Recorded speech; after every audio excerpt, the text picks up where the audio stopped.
আজকের এই সম্মেলনের মাধ্যমে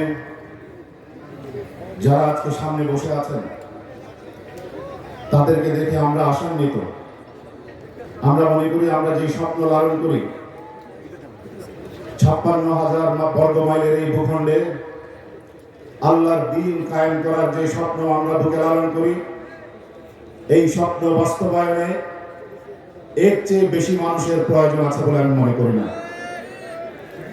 একজন আল্লাহ রসুলের দ্বীন কায়েম করার জন্য জানবাজ সিপাহী হিসাবে আমরা টেকনাফ থেকে তেতুলিয়া, রূপসা থেকে পাতুরিয়া যদি বিচরণ করতে পারি, আল্লাহ এবং আল্লাহর রসুলকে খুশি করার জন্য ঐক্যবদ্ধভাবে সকল ইসলামী শক্তি যদি মাঠে ময়দানে আসে, যেই নতুন বাংলাদেশ শুরু হয়েছে 5ই আগস্টের মাধ্যমে, ইনশাআল্লাহুল আজিজ অদূর ভবিষ্যতে এই বাংলাদেশে ইসলামী শাসন কায়েম হবে, কোরআনের রাজ কায়েম হবে, এতে কোনো সন্দেহ নাই।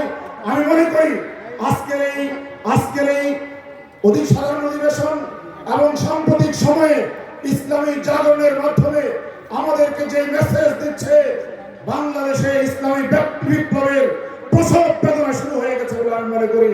ইনশাআল্লাহ সেদিন বেশি দূরে নয়, আমরা এই দেশে আল্লাহর জমিনে আল্লাহর আইন বাস্তবায়ন করতে পারবো। আল্লাহ পাক রব্বুল আলামিন এই লক্ষ্যে আমাদেরকে দেশের সকল ইসলামী শক্তিকে ঐক্যবদ্ধভাবে মাঠে কাজ করার জন্য আল্লাহ তৌফিক দান করুন। আসসালামু আলাইকুম ওয়া রাহমাতুল্লাহি ওয়া বারাকাতুহু।